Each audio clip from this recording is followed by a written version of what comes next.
Ce matin, le sujet qui m'a été accordé, c'est les deux héritages, c'est-à-dire le contraste Adam et Christ. En d'autres termes, le péché et la grâce. La lecture que vous allez faire avec moi se trouve dans Romains au chapitre 5, les versets 6 à 21. Romains chapitre 5, les versets 6 à 21. Car, lorsque nous étions encore sans force, Christ, au temps marqué, est mort pour des impies. À peine mourrait-on pour un juste. Quelqu'un peut-être mourrait-il pour un homme de bien. Mais Dieu prouve son amour envers nous, en ce que, lorsque nous étions encore des pécheurs, Christ est mort pour nous. À plus forte raison donc, maintenant que nous sommes justifiés par son sang, serons-nous sauvés par lui de la colère. Car si, lorsque nous étions ennemis, nous avons été réconciliés avec Dieu par la mort de son Fils, à plus forte raison, étant réconciliés, serons-nous sauvés par sa vie. Et non seulement cela, mais encore nous nous glorifions en Dieu par notre Seigneur Jésus-Christ, par qui, maintenant, nous avons obtenu la réconciliation. Verset 12. C'est pourquoi, comme par un seul homme, le péché est entré dans le monde, et par le péché, la mort, et qu'ainsi la mort s'est étendue sur tous les hommes, parce que tous ont péché.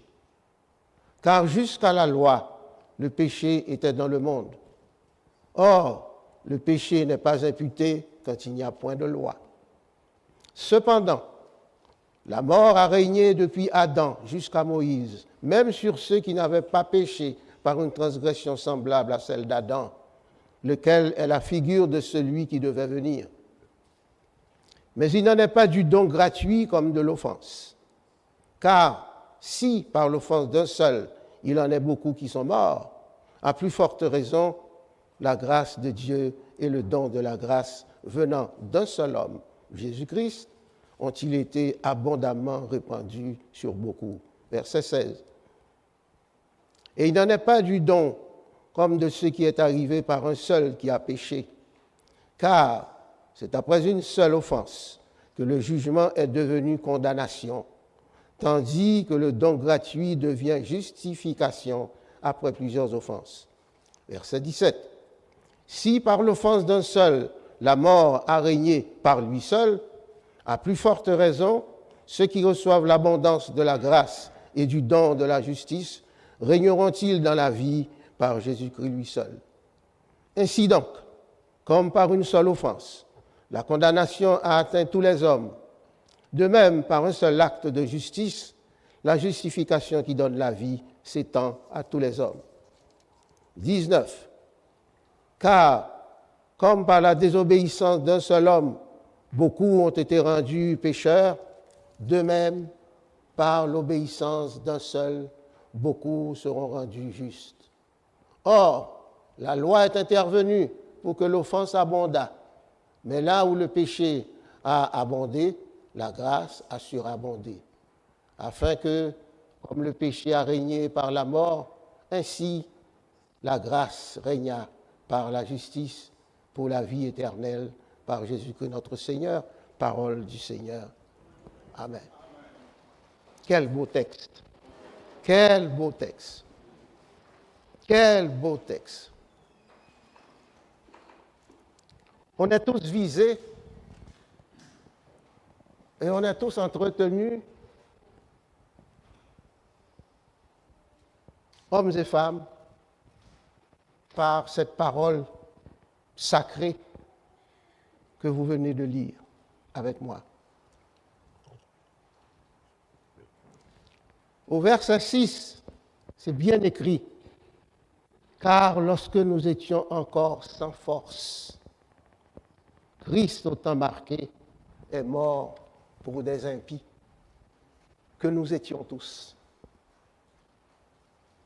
N'ayez pas honte de le dire, c'est toute la vérité. Il n'y en a pas deux, c'est toute la vérité. Nous étions des impies. Et comme nous étions dans cette situation-là, nous ne pouvions rien faire pour nous sauver nous-mêmes, frères et sœurs. Il fallait d'abord que quelqu'un vînt nous secourir. Il fallait d'abord que quelqu'un vînt nous secourir. Christ est apparu dans l'histoire de l'humanité à un moment propice, un moment choisi spécialement par Dieu le Père. Dieu a donc choisi l'époque, le temps, la méthode, les circonstances de la mort de Jésus comme pour établir la clarté de ce contraste Adam-Christ.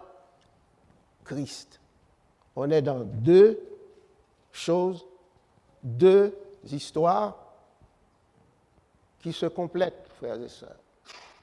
Parce que l'Ancien Testament est, si vous voulez, ce genre de prémisse qui nous fait voir l'importance, la valeur, l'essentiel même de la vie du chrétien par la venue de Jésus-Christ. Il y a un phénomène marquant au départ. Adam a été créé, Christ est né. Je vous demande de vous rappeler que Adam a été créé, vous savez à partir de quoi? Alors que Jésus-Christ est né. La différence est claire, les choses sont établies vivement pour nous permettre de tirer le trait, la ligne, le chemin qui va nous permettre d'avancer. Jésus-Christ n'est pas mort pour nous, frères et sœurs, parce que nous le méritions. Nous n'avions aucun mérite. Jésus-Christ n'est pas mort par mérite que nous avions. On ne le méritait pas.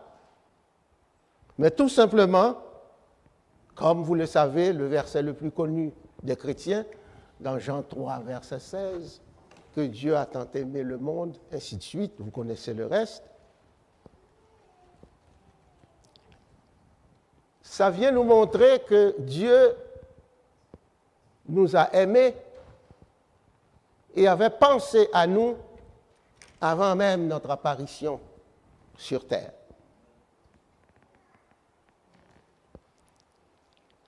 Il est difficile, sinon impossible, à n'importe qui, homme ou femme, frère ou sœur, de ne pas pécher et par conséquent de ne pas désobéir.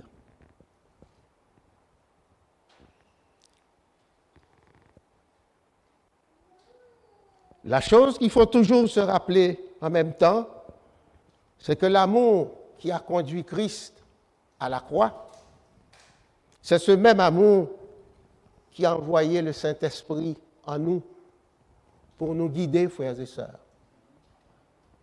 Sinon, la cause aurait été perdue d'avance.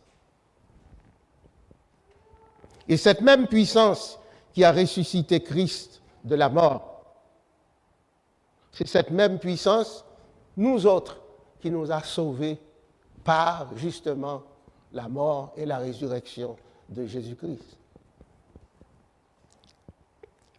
La Bible est un livre formidable, le plus lu du monde, le plus fort du monde, le plus captivant, le plus attrayant du monde. Parce que ce n'est pas l'argent qui a écrit la Bible. La Bible a été écrite parce que Dieu nous a fait la grâce de connaître non seulement l'histoire de ce que nous sommes, mais aussi Dieu nous a fait la grâce, à partir de là, de pouvoir cheminer par la présence de son Fils qui viendra un jour nous accompagner pour nous conduire vers le trône du Père. Attention, frères et sœurs, c'est tout un job. Hein? C'est tout un job. Et la Bible ne dit pas, à part Jésus-Christ, qu'il y aura un autre homme, un autre ressuscité. La Bible dit clairement que Jésus-Christ, une fois que les places seront prêtes ou ont été préparées, Jésus-Christ fera son retour et personne ne sait quand est-ce qu'il va faire son retour. Même les disciples qui osaient lui poser la question, il les a remis à leur place et leur a dit carrément, ce n'est pas à vous de savoir. Alors, grâce à Dieu, nous avons accès à la puissance. Nous avons accès à cette puissance de Dieu par son Fils Jésus-Christ. Il y a une chose que je veux rappeler.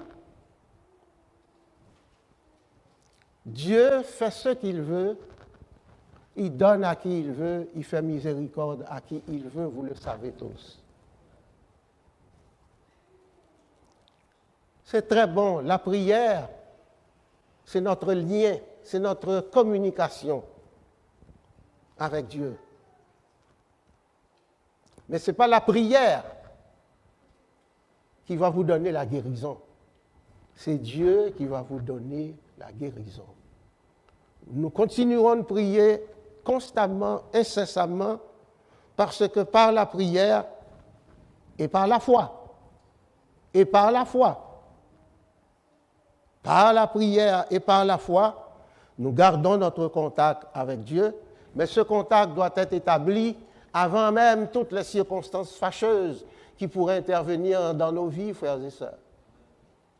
Ne pensez surtout pas que vous allez prier après avoir parcouru les divers coins et recoins de ce monde et que vous constatez la guérison n'est pas là et que vous allez à ce moment-là prier pour dire, ben enfin, Seigneur, je viens à toi. Ce n'est pas comme ça que ça marche. Dieu est avant tout. Nous nous adressons à Dieu d'abord et avant tout. Et nous nous adressons à Dieu seul. Il n'y a pas d'autre adresse après, seul. Bien sûr, on est malade, on va aller voir le médecin. Le médecin, ben, il est là parce que Dieu lui a donné, Dieu lui a fait le don de l'intelligence.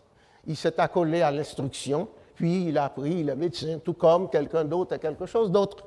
Mais le médecin lui-même, comme je l'ai déjà entendu maintes et maintes fois dans ma vie, le médecin lui-même, science sans conscience n'est que ruine de l'âme.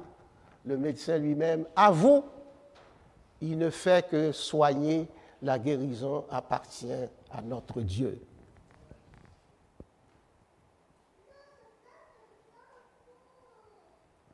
Puisque nous avons accès à cette puissance, la puissance de Dieu,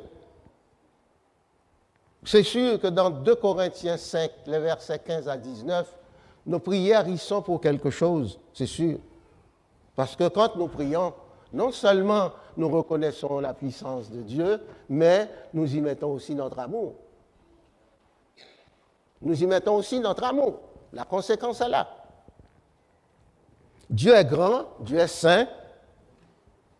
Dieu ne peut pas s'associer au mal. C'est impossible. Il y a quelque chose que je voulais dire. Je suis en chair et je me demande, est-ce que je dois vraiment dire une chose pareille? Nous sommes tous, je pense, haïtiens d'origine. Et notre pays traverse des moments critiques. je crois que nous sommes rendus au point mort bas. C'est-à-dire que nous ne pouvons pas aller plus bas que ça. C'est grave, parce que nous avons peur de notre pays, nous-mêmes, notre pays à nous. Nous avons peur d'y aller, nous ne voulons pas y aller, sans doute avec raison, parce que le prince de ce monde est établi en Haïti.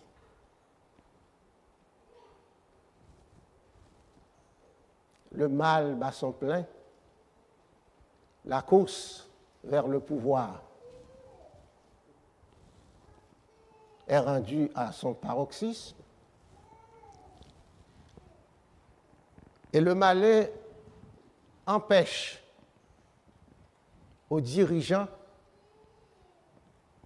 de penser à leurs propres frères et sœurs de façon à pouvoir gouverner pour améliorer le sort de notre pays. Les frémissements viennent de partout et c'est le cœur contrit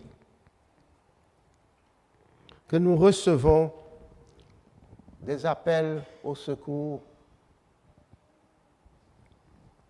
et que nous constatons malgré tout que tout ce qui n'avance pas recule. Nous n'avançons pas, frères et sœurs. Permettez-moi cette parenthèse parce que je sais que ça nous touche à tous.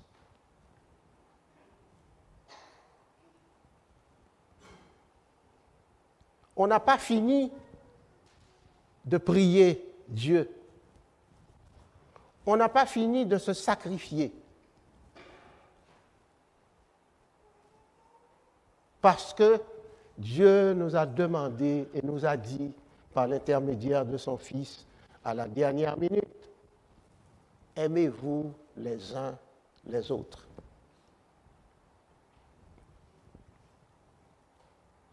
Ça fait des dizaines, des semaines, des années et des années que nous prions. La parole nous dit de continuer à prier sans cesse, d'aller au-delà de l'espoir, c'est-à-dire d'espérer. Et par l'espérance, de comprendre que un jour, les choses devront changer.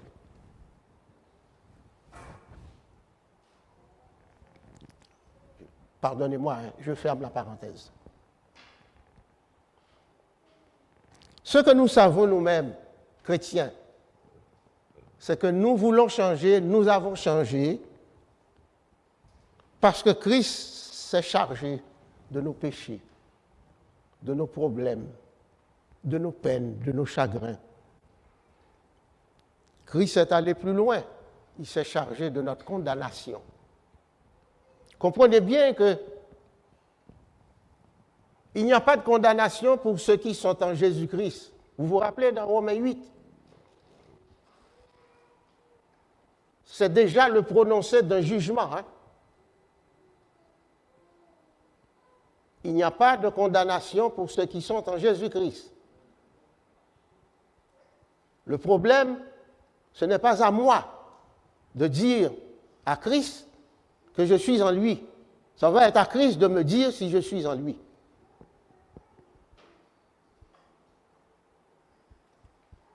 L'apparence est trompeuse, mais la vérité ne ment pas.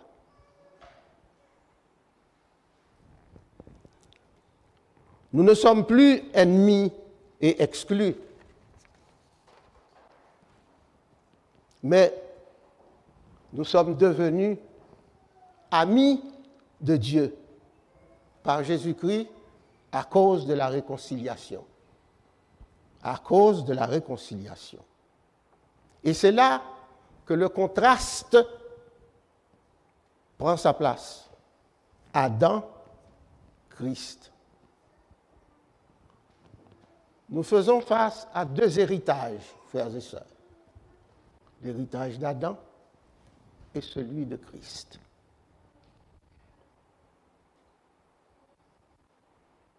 Nous sommes coupables d'un acte qui a été commis par Adam il y a des milliers d'années. Il y a encore des gens, parce que je me le suis fait dire à moi-même,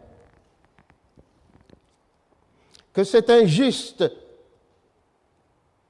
que Dieu nous punisse pour le péché qu'Adam a commis. Ça sonne bien. Ça a l'air d'être correct. Mais l'héritage, Jésus-Christ, de l'autre côté de la barrière maintenant, l'héritage, Jésus-Christ est venu justement pour remédier à tout ça. Et même quand Jésus-Christ, Dieu, nous donne la chance de rester en amour avec lui, la force du mal, bien souvent, nous porte à poser des gestes qui font en sorte que nos demandes ne sont pas accordées, nos prières ne sont pas entendues, et notre amour apparent est vain, parce que Dieu ne se sert pas d'un amour qui n'est pas réel, puisque lui nous a montré que son amour est irréprochable.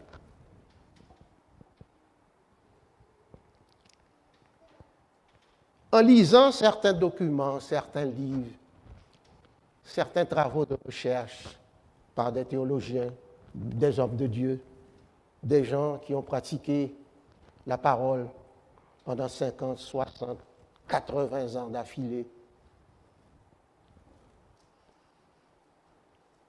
Même celui qui pense qu'il peut être au-dessus de la mêlée devra se rendre compte, un jour ou l'autre, qu'il est au ras du sol comme tout le monde. Dieu qui pouvait se vanter, qui aurait pu se vanter d'être vaniteux, Dieu est un Dieu d'amour et un Dieu de justice. Et par conséquent, recherche constamment, par l'intermédiaire de Jésus, son Fils, par l'intermédiaire de nous autres mêmes, les disciples, de faire savoir, de comprendre, de digérer, d'assimiler que l'homme est appelé, qu'il le veuille ou non, à partager l'amour de Dieu avec les autres. Nous ne pouvons pas nous permettre, du haut du pouvoir, penser qu'un jour ou l'autre, que le pouvoir nous appartient. Le pouvoir est à Dieu. Le pouvoir n'est pas à l'homme. Dieu permet bien des choses, mais en retour, il y a un juge. Au moment où le temps viendra,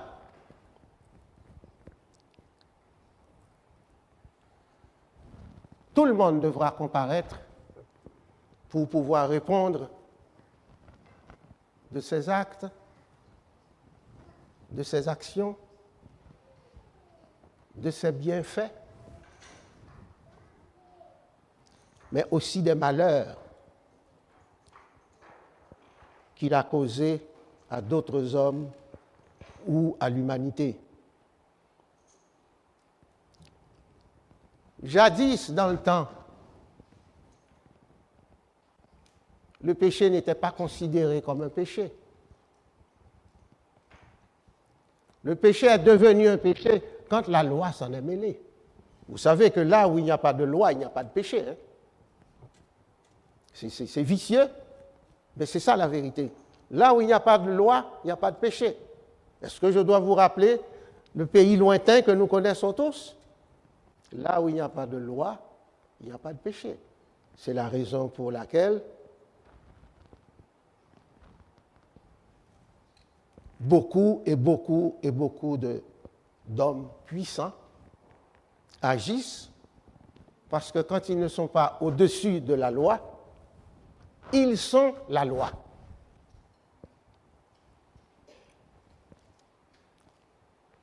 Le fait de respecter la loi, frères et sœurs, ça ne nous donne pas le salut en passant. Le fait de respecter la loi, violer la loi, ne donne pas le salut du tout. La mort résulte du péché. Mais nous en sommes coupables parce que, très simplement, nous commettons les mêmes actes que notre ancêtre a connus alors qu'il était vivant. Nous faisons les mêmes actes qu'Adam avait fait du temps de sa vie. Ce n'est pas nouveau ce qui est annoncé là. Au contraire, le fait est tellement réel que Dieu est intervenu pour carrément nous sortir de cette impasse.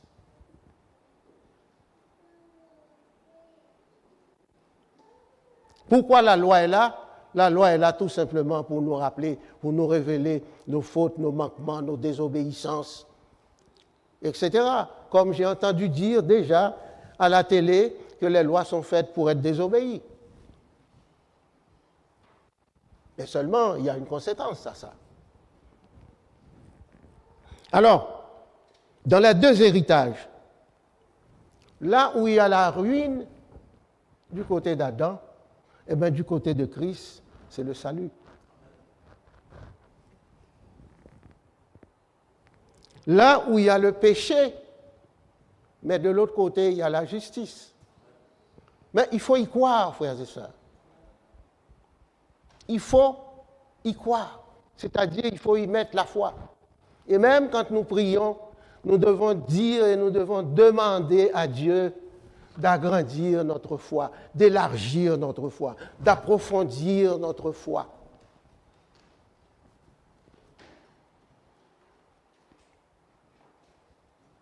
Parce qu'il faut arriver à avoir la foi sans le doute. Le doute est tout petit, mais le doute dérange. Le doute est tout petit, mais le doute nous amène ailleurs. La foi, il n'y a qu'un seul chemin qui marche par la foi. La preuve, c'est que là où il y a la mort, il y a la vie éternelle, frères et sœurs. Il y a la vie éternelle. Ça veut dire que la séparation d'avec Dieu, ce n'est pas ça qui doit à un moment ou à un autre nous rappeler que nous devons absolument vivre autrement.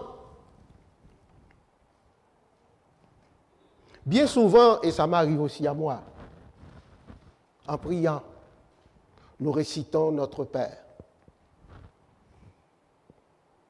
Et en récitant notre Père, ça devient tellement courant qu'on ne pense même plus à ce qu'on récite.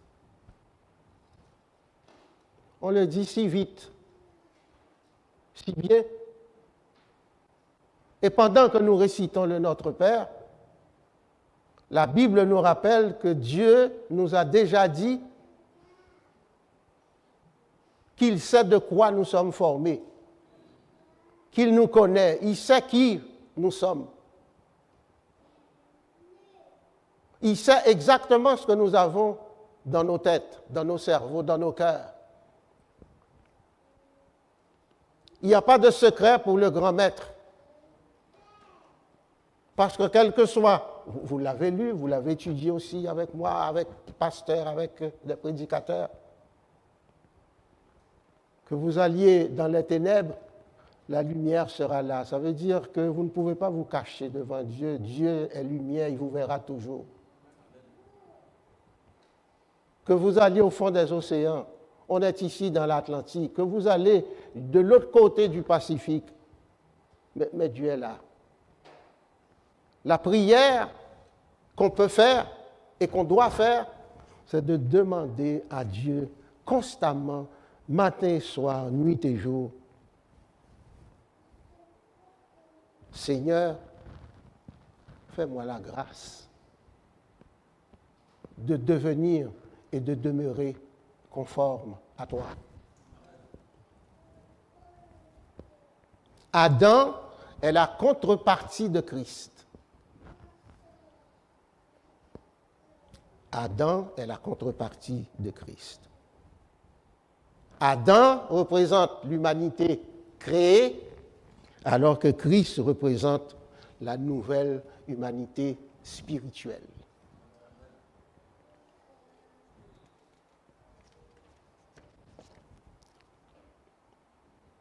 Nous sommes tous des descendants d'Adam. Et parce que nous sommes tous des descendants d'Adam, cette descendance conduit à une filiation naturelle. Cette filiation naturelle n'est autre chose que la mort. C'est seulement dans la Bible qu'il est écrit quelque part qu'il y aura un reste. Qui fera partie du reste? Dieu seul le sait. Vous savez, on est tous des enfants devant Dieu. Hein? Dans les yeux de l'enfant, il y a de la flamme. Hein? Mais dans les yeux du vieillard, il y a de la lumière. Et par conséquent,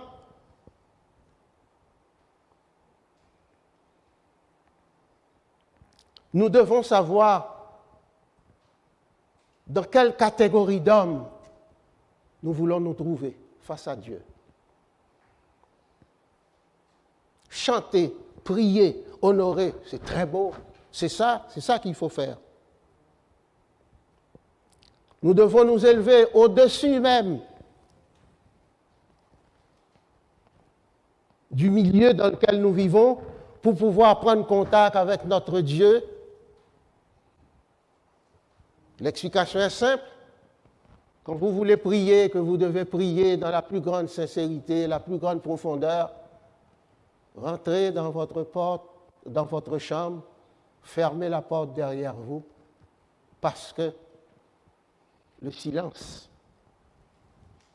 devient automatiquement le moment le plus propice pour que votre esprit puisse, que votre esprit qui habite en vous, nous avons l'esprit qui habite en nous, frères et sœurs. Le souffle de vie, l'esprit qui habite en nous.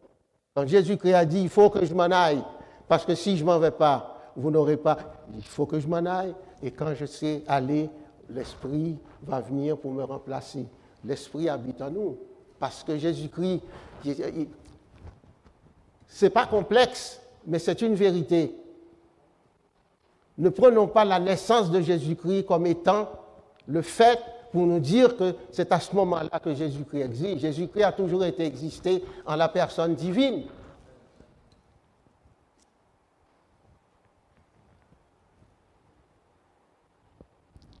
Il faut bien que je m'en aille, il faut bien que j'arrête. Je vous dirai une chose, à vous comme à moi. Le monde récompense le succès, alors que Dieu récompense la fidélité, frères et sœurs. Aujourd'hui, c'est la fête des pères. Et j'ai prié, comme d'habitude, chez moi, ce matin, en demandant à Dieu,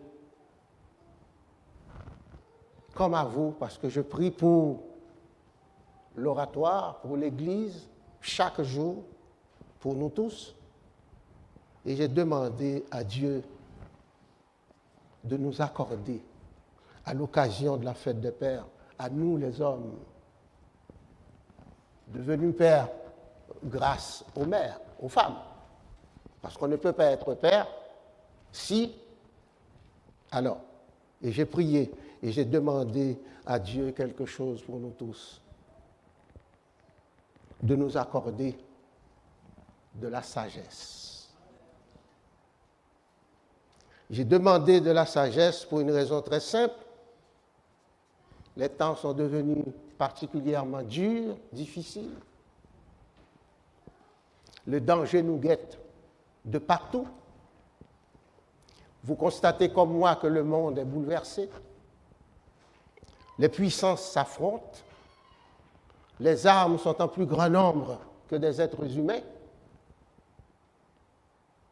Et par conséquent, si Dieu pouvait, voulait, et sûrement nous l'accordera un jour, beaucoup de sagesse pour que notre vie soit des plus attrayantes, pour que notre vie soit des plus une vie chrétienne, paisible, judicieuse, et être capable de continuer à vivre, à nous embrasser et à nous dire l'un l'autre, mais je vous aime. Que Dieu nous bénisse.